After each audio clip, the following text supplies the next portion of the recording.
तो इस लेक्चर में हम कूलाम्स के लॉ के बारे में पढ़ेंगे, कूलाम के नियम के बारे में पढ़ेंगे। कूलाम ने ये नियम 1784 में दिया था, जब उन्होंने स्टडी किया कि जो फोर्स है, दो जो आवेशित वस्तु, जो चार्ज है, जो दो आवेशित वस्तु हैं, उनके बीच का जो फोर्स होता है वो कितना होगा, उसको एक मात्रात्मक रूप से व्यक्त करने के लिए एक इक्वेशन दिया, एक समीकरण बनाया। और ये जो समीकरण उन्होंने बनाया वो अपने प्रयोगों के आधार पर बनाया। उसके लिए उन्होंने फोर्स मेजर करने के लिए एक ऐंठन तुला का खोज भी किया, जिसकी वजह से उन्होंने जो दो चार्जेज हैं उनके बीच के फोर्स के मापा, और उससे एक इक्वेशन बनाया जिसे आज हम व्यापक रूप से किन्हीं दो चार्जों के बीच में लगने वाले बलों और उससे बहुत सारे पता नहीं कितने फर्दर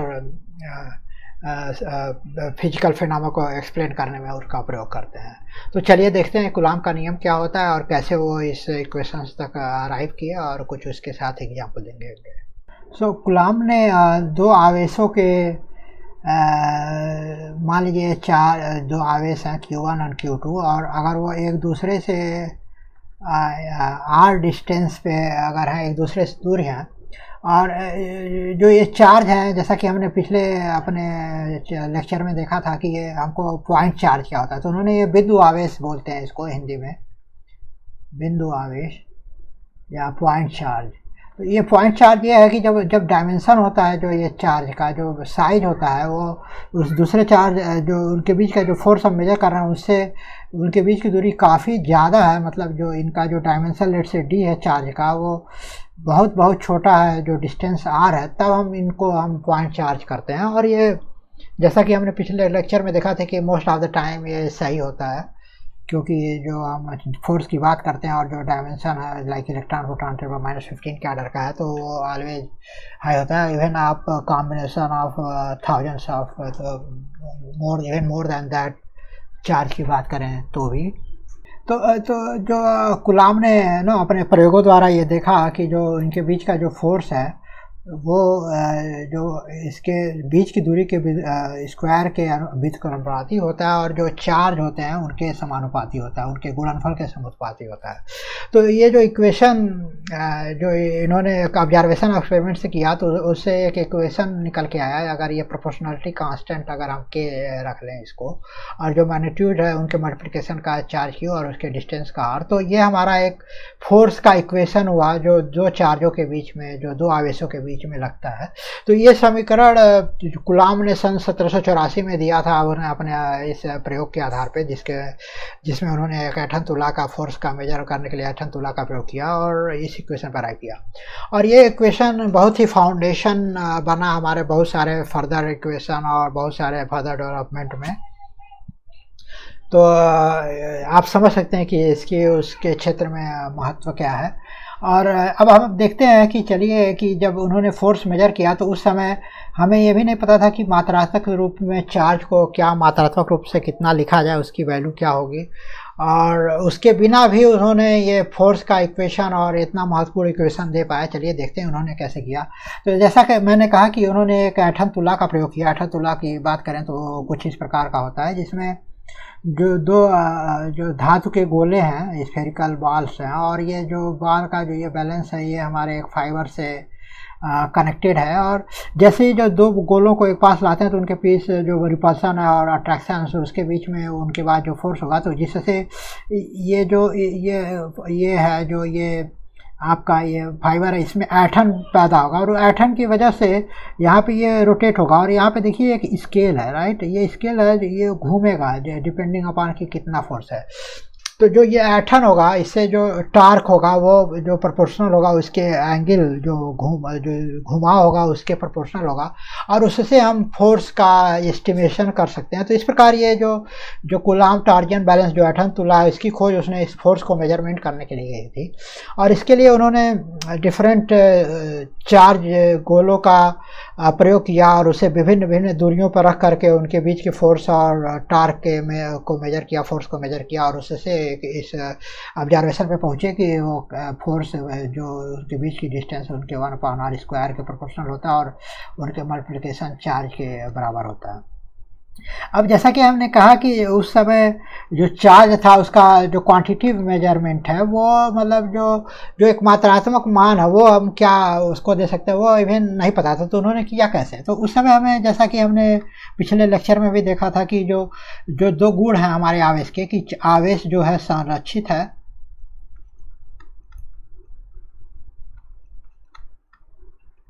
और आवेश योज्यता के गुण फॉलो करते हैं, राइट।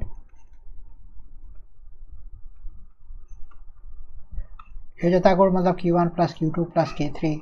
तो ये जो दो गुण है, ये तो बहुत ही महत्वपूर्ण गुण थे जो उन्होंने जो हमारे वर्षों के ऑब्जर्वेशंस और उसके विश्लेषण से आए हुए थे, तो उनका प्रयोग बहुत ही सही तरीके से किया। क्योंकि जैसा कि हमने ये भी देख रखा है कि जैसे दो समान सिमेट्रिक गोले हैं और उनको एक चार्ज है और दूसरे के संपर्क में लाते हैं तो क्या होगा, चार्ज इक्वली डिस्ट्रीब्यूट हो जाएगा। तो इस पे Q/2, इस पे Q/2। इसी प्रकार अगर Q चार्ज को कुछ अन्य दूसरे गोले से चार्ज और जो आवेशित गोला नहीं है उससे संपर्क में लाए तो ये फिर फर्दर डिवाइड होगा Q/4, Q/4। तो यहाँ पे जो आवेशों की योज्यता और संरक्षण का नियम, वहाँ पे जो ऑब्जर्वेशन वो पालन होता है। इस प्रकार उन्होंने विभिन्न चार्ज गोले जो स्फीयर हैं, जो बहुत ही उनका जो डायमीटर है उनके बीच की दूरी से काफ़ी छोटा था, तो पॉइंट चार्ज के रूप में उसको एज्यूम किया जा सकता है। तो उससे इन्होंने विभिन्न चार्ज के गोले को यूज किया एक फिक्स डिस्टेंस पे। फिर उन्होंने क्या किया, एक R1 R2 डिस्टेंस पे डिफरेंट डिस्टेंसेज पे सेम चार्ज को यूज करके एक एस्टिमेट बनाया, टार्क बनाया, फोर्स मेजर किया और उससे उन्होंने जो एस्टिमेट किया उससे 1/r² और जो मल्टीप्लिकेशन का जो प्रोपोर्शनलिटी है वो वाला ऑब्जर्वेशन पे वो पहुँचे। तो इस प्रकार कैसे उन्होंने एटम तुला का विकास किया और उससे अपने एक एक्सपेरिमेंट को कर करके और इस ऑब्जर्वेशन पहुँचे कि जो हमारा फाइनल इक्वेशन जो मिलता है, जो हमने अभी देखा है, जो फोर्स है वो प्रोपोर्शनल टू कांस्टेंट्स के और उनके मैग्नीट्यूड K1 K2 और उनके डिस्टेंस के प्रभावी होता है। तो ये एक बहुत ही महत्वपूर्ण इक्वेशन उन्होंने हमें दिया और आज हमारा बहुत सारा डेवलपमेंट और बहुत सारे फर्दर डेवलपमेंट और विकास उस फिजिक्स के क्षेत्र में हो पाए हैं। अब जैसा कि हमने देखा कि जो फोर्स का इक्वेशन है F = K इंटू, जैसा कि हमने कहा K इंटू Q1 Q2, जो हम मॉडुलस की बात कर रहे हैं और मतलब मैग्नीट्यूड वाली, अभी डायरेक्शन की बात हम नहीं कर रहे हैं, उसके लिए हम वेक्टर नोशन के बारे में देखेंगे। तो ये जो K का चॉइस था उस समय जब उन्होंने कूलाम का नियम दिया था तो चार्ज को मात्रात्मक रूप से नहीं डिफाइन मतलब किया जा सकता था, मात्रात्मक वैल्यू कोई डिफाइन नहीं था। तो अब उन्होंने एक्सपेरिमेंट का एक फार्मूला दिया। अब ये जो कूलाम का नियम है इसका प्रयोग करके हम उस चार्ज का मात्रात्मक वैल्यू को डिफाइन कर सकते हैं। उसके लिए जो K का जो चयन है वो एक यादृच्छिक है, जो मतलब ये आर्बिट्रेरी है, यू कैन चूज, आप चूज कर सकते हैं, बट ये ऑफ कोर्स नॉट, अगर सभी लोग अलग अलग चूज करने लगें तो इसकी जो यूनिफॉर्मिटी है, जो वर्ल्ड वाइड कांस्टेंट यूटिलाइजेशन है वो सेम नहीं रहेगा। तो जो हमने SI यूनिट जैसा कि हमने पढ़ा वो हम फॉलो करते हैं जिससे एक स्टैंडर्ड के रूप में। तो SI यूनिट में इसको value 8.98 into 10⁹9 newton metre square per coulomb square के रूप में ये लिया जाता है। मतलब इसे हम अप्रॉक्सीमेट 9 इंटू 10⁹9 भी यूज करते हैं। तो ये वैल्यू जो हमने यादृच्छिक रूप से चुना, ये इसका उपयोग करके हम कूलाम चार्ज का फोर्स डिफाइन कर सकते हैं। अगर दो चार्ज Q1 और Q2 हैं और इनका चार्ज 1 कूलाम ईच है और उनके बीच की डिस्टेंस जो दूरी है 1 मीटर। ध्यान रखें कि हम 1 मीटर कर रहे हैं तो हम SI यूनिट की ही बात करेंगे, क्योंकि हम सारे डायमेंशन के आप जानते हैं कि सारे जब कैलकुलेशन करें तो जो यूनिट्स हैं वो एक पद्धति में रखें जिससे आपके एस्टिमेट और जो वैल्यू है वो गलत नहीं होंगे। तो जो वैल्यू होगा, जो फोर्स होगा, अगर हम बात करें तो वो 9 इंटू 10⁹9 न्यूटन का वैल्यू होगा। तो इस प्रकार आप देखिए जैसे कूलाम का नियम का प्रयोग करके हम चार्ज की मात्रात्मक रूप में डिफाइन करते हैं कि एक कूलाम के जो फोर्स, अगर दो चार्ज के बीच में एक कूलाम के फोर्स के बीच में अगर फोर्स इतना 1 कूलम का चार्ज है तो उनके दो बीच की जो बल होगा वो 9 × 10⁹ न्यूटन होगा। और ये जो चयन है ना आर्बिट्री है, जो के का वैल्यू है, जैसा हमने कहा कि वो डिपेंड करता है कि कैसे जो चार्ज जो हम डिफाइन कर रहे हैं और उससे जो के का रिलेशन है उसका चॉइस कैसे बनेगा। और जैसा कि हमने कहा कूलम बहुत ही बड़ा यूनिट है। जनरली हम माइक्रो कूलम, मिली कूलम, नैनो कूलम की भी बात करते हैं, तो उस हिसाब से जो वैल्यू है उस पर आप ध्यान दें। अब आइए हम बात करते हैं जो हमने कांस्टेंट के यूज़ किया। तो के को जैसे कि जो इक्वेशन है, ये जो हमने देखा, ये इक्वेशन जो हमारा ये इक्वेशन के यूज़ किया, ये हमारा वैक्यूम में यूज है। इसको हम 1/4 पाई एप्सिलॉन 0 भी लिखते हैं के को। और ये के हमारे जो हम इसे निर्वात की विद्युतशीलता या पैराविद्युतांक भी कहते हैं, जिसे हम परमिटिविटी या फ्री स्पेस अंग्रेजी में बोलते हैं। तो ये जो इक्वेशन हमारा वैक्यूम में, हम अभी देखेंगे कि अगर जो चार्ज है, जो आवेश है, वो हमारे किसी मैटर के अंदर में है जिसका जो विद्युतशीलता पराविद्युतांक इससे अलग होगा, तो वहाँ पे इसके लिए इस इक्वेशन को लाया गया। आगे देखेंगे कि कैसे ये चेंज होने पे फोर्सेज चेंज होंगे और उस पर उनका क्या प्रभाव होगा। बट ये इसलिए जनरली जो हम मैटर के कॉन्सेप्ट को रखने के लिए हम इसे इस फॉर्म में भी लिखते हैं, SI यूनिट में। तो अब हमारा फोर्स का इक्वेशन हो जाता है 4 पाई एप्सिलॉन 0 × Q1 Q2/r²। ये जो हमारा जो मात्रात्मक वैल्यू, अभी हम वेक्टर की बात नहीं कर रहे हैं, राइट। तो ये इक्वेशन महत्वपूर्ण इक्वेशन जो हमारा दिया कूलम में दिया, जहाँ पे एप्सिलॉन 0 की जो वैल्यू है उसे हम 8.854 × 10⁻⁻12 coulomb square newton inverse metre -2 के बराबर होता है, जो एक नियतांक है। तो ये तरह आवेश को जो फोर्स है, जो बल है दो आवेशों के बीच में, उसका मात्रात्मक वैल्यू कैसे न्यूटन ने, कैसे कूलम ने उसे प्राप्त किया अपने एक्सपेरिमेंट के आधार पे, अपने ऑब्जर्वेशंस के आधार पे। और अब देखेंगे कि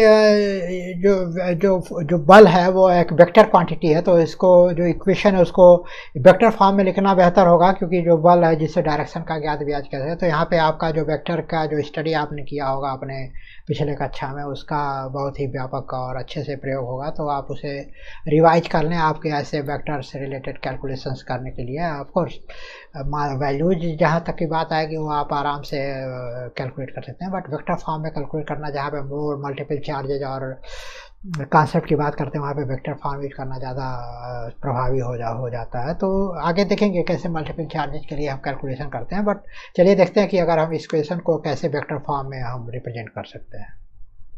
तो जैसा कि हमने देखा कि जो दो चार्ज हैं Q1 और Q2, तो अगर वेक्टर फॉर्म में लिखना है तो हम कोई रेफरेंस पॉइंट लेते हैं O, और उसके रिस्पेक्ट में अगर हम इनकी डिस्टेंस की बात करते हैं, अगर एक रेफरेंस है O से, तो लेट्स से ये जो वेक्टर क्वांटिटी के रूप में लिखते हैं R2 है और ये R1 है, राइट, वेक्टर फॉर्म में। ओके, जो इनके बीच की डिस्टेंस होगी हम उसको हम रिप्रेजेंट करेंगे R21 और जो फोर्स होगा उससे हम लेट्स से लिखते हैं F21, राइट, और वेक्टर फॉर्म में। तो अगर आप देखें कि जो फोर्स होगा, ऑलवेज ध्यान रखें कि जो दो चार्जेज हम मिलाने वाले लाइन की दिशा में होगा, अब डिपेंडिंग अपॉन चार्ज की वो पॉजिटिव या नेगेटिव है, उनके बीच में रिपल्शन और अट्रैक्शन हो सकता है।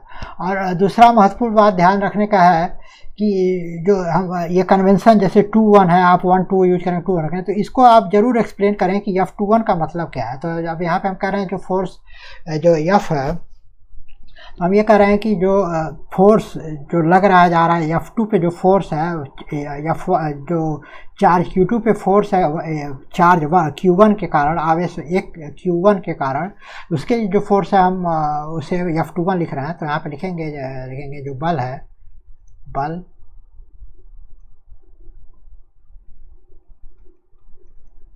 आवेश Q2 पर आवेश Q1 के कारण, ठीक है। ये बहुत ही इंपॉर्टेंट है, आप इसे जरूर एक्सप्लेन करें कि आप F21 है, आप 1-2 भी लिख सकते हैं, जहाँ पे आप लिख सकते हैं कि बल आवेश चार्ज 1-2 भी लिख सकते हैं, जहाँ पे कहते हैं चार्ज Q1 की वजह से चार्ज Q2 पर बल। तो जो ये रिप्रेजेंटेशन है, जो इसे आप एक्सप्लेन करें कि ये 2 1 और 1 2 का मतलब क्या है, क्योंकि ये इंपॉर्टेंट होगा कि लेटर आप उसमें लॉस्ट ना हो जाए, क्योंकि डायरेक्शंस और कैलकुलेशन में समटाइम्स ये मिस्टेक हो जाते हैं जब हम मल्टीपल चार्ज सिस्टम से डीलिंग करते हैं, राइट। तो जो हमारे बोला कि जो चार्ज F21 है और जो जो जो वेक्टर होगा वो R21 होगा, मतलब जो फोर्स होगा वो चार्ज टू पर Q2 पर चार्ज Q1 के कारण उनके बीच का जो वेक्टर डिस्टेंस होगा वेक्टर R2, जिसे हम ये भी लिख सकते हैं ये vector R2 minus vector R1, right. तो सिमिलरली आप चार्ज Q2 के कारण Q1 पे फोर्स आप लिख सकते हैं, इसे आप F12 से रिप्रेजेंट कर सकते हैं, और इस दिशा में जो डिस्टेंस होगा आप वेक्टर 1 2 के फॉर्म में लिख सकते हैं, जिसे आप लिखेंगे vector R1 minus vector R2, right. और अगर हम डायरेक्शन की बात करें, यूनिट डायरेक्शन की बात करें, जैसे कि हम डायरेक्शन की बात करते हैं, इसका वेक्टर क्वांटिटी है, तो डायरेक्शन हम कैसे प्राप्त करेंगे, तो R2 अगर हमको प्राप्त करना है तो हम R2 कैप इक्वल टू होगा कितना, R2 vector divided by R2 magnitude, right. तो सिमिलरली हमारा R21 और R12 है, इसको हम अगर हम जानना चाहते हैं तो हम लिखेंगे R21 vector equal to R direction, right? So you have to put the cap here. तो R21 vector divided by R21 magnitude. Similarly आप पा सकते हैं R12 cap the direction vector, जिसे हम एकांक सदिश परिभाषित जैसा आप वेक्टर में पढ़े होंगे, तो उसे आप वेक्टर R12 डिवाइडेड बाय आप लिख सकते हैं R12, राइट। तो अगर आप देखें जो मैग्नीट्यूड है R12 और R21 सेम है, तो जो डायरेक्शन है वो अलग अलग हो सकते हैं, और वो डिफाइन करेंगे कि जो वेक्टर फॉर्म है उसके हिसाब से, ओके। तो अगर अब हम इक्वेशन को रूप देना चाहें तो हम कैसे लिखेंगे, जो फोर्स F21 है, मतलब जो फोर्स चार्ज Q1 के कारण चार्ज Q2 पे जो फोर्स है उसको अब हम लिख सकते हैं 1/4 पाई एप्सिलॉन 0 और Q1 Q2 जो चार्ज है, और डिस्टेंस अब हम लिखेंगे कैसे, जो इमेजिनरी है R21 स्क्वायर, और उसके पास साथ अब हमारा आ जाता है ये जो डायरेक्शन कैप है, राइट। तो ये जो है हमारा, अब हमें चार्ज के प्रकार से वेरी नहीं करना होगा, क्योंकि उससे अब हमारा वेक्टर फॉर्म देने से वो रिपल्सिव एट्रैक्टिव है वो इसके सिंबल में प्राप्त किया सकता है, राइट। तो ये तो होगा हमारा वेक्टर फॉर्म में इक्वेशन। सिमिलरली आप चार्ज F12 के लिए भी ले सकते हैं, मतलब जो चार्ज फोर्स है जो हमारे चार्ज Q1 पे चार्ज Q2 के कारण, तो उसका भी इक्वेशन सिमिलर ही होगा, Q1 Q2 divided by Q R12 हो जाएगा अब यहाँ पे, और जो डायरेक्शन होगा वो R21 कैप होगा, राइट। सो अगर आप देखें तो आप देखेंगे कि जो फोर्स है एक दूसरे से जो लेट्स से अगर Q1 और Q2 पॉजिटिव हैं तो इस दिशा में क्या होगा, जो F21 होगा और जो R21 होगा और सेम डायरेक्शन में होंगे, और अगर Q1 Q2 नेगेटिव है तो F21 जो है होगा वो माइनस R21 के बराबर होगा, राइट। तो इसका मतलब ये होगा कि ये नेगेटिव साइन जो है फोर्स ऑफ अट्रैक्शन को रिप्रेजेंट करता है, वो जो फोर्स का डायरेक्शन होगा वो चार्ज 1 से चार्ज 2 पर चार्ज 1 के कारण वो उसके टूवर्ड्स चार्ज 1 होगा, और इसकी दशा में opposite away from the charge Q1 होगा, राइट। तो ये तो हो गया डायरेक्शन, दो बलों के डायरेक्शन एक दूसरे से एक आकर्षण का है या प्रतिकर्षण का है। अगर ये बल जो हमारा Q2 पर Q1 की तरफ लगता है तो आकर्षण का है, और Q2 से दूर की तरफ लगता है तो हमारा बल प्रतिकर्षण का होगा। तो ये इस प्रकार आप देखें कि चार्ज का आवेश क्या है, उसका जो वेक्टर फॉर्म है उसको हम आसानी से अब रिप्रेजेंट कर सकते हैं। तो इस प्रकार से हम कह सकते हैं कि जो हमने देखा कि जो R21 कैप है वो हमारा अपोजिट डायरेक्शन में है, राइट। इस प्रकार जो हमारा फोर्स है F21 जो होगा वो हमारा इक्वल होगा बट अपोजिट होगा F12 के, ओके। सो इसे आप देख सकते हैं कि ये न्यूटन्स के थर्ड लॉ के इक्विवेलेंट हुआ कि इक्वल एंड अपोजिट फोर्स एक दूसरे पे लग रहे हैं। तो ये तो हो गया वेक्टर फॉर्म में रिप्रेजेंटेशन जो हमारा कूलॉम का लॉ है।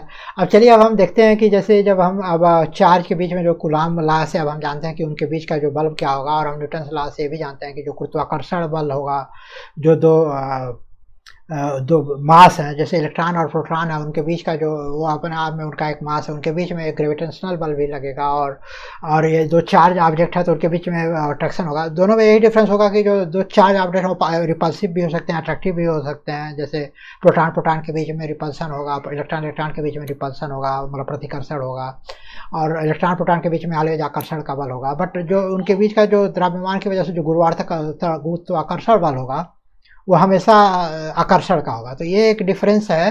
बट अगर मैग्नीट्यूड की बात करें, क्वांटिटेटिव मात्रात्मक रूप से बात करें, तो उनका बीच का जो इलेक्ट्रिक फोर्स है, जो वैद्युत बल है और जो गुरुत्वाकर्षण बल है, उनका जो रेशियो है जो कितना गुना होगा, जैसा कि हमने अपने कक्षा 11 के शुरुआत के चैप्टरों में आपने देखा होगा। तो देखते हैं कि उसको हम आप कैसे एस्टिमेट करके उस निष्कर्ष तक पहुंचते हैं, और कैसे आप देखते हैं कि कौन सा ज़्यादा शक्तिशाली है। मान लीजिए कि आपका एक चार्ज इलेक्ट्रॉन है, हमको लेट्स से क्यूई बोलते हैं उसको, और एक चार्ज प्रोटॉन है जिसको हम क्यूपी बोलते हैं, ठीक है। और इनके बीच की जो डिस्टेंस है, जो दूरी है, वो आर है, ठीक है। और हम जानते हैं जो मास ऑफ इलेक्ट्रॉन है वो कितना है, 9.11 इंटू 10⁻³ किलोग्राम।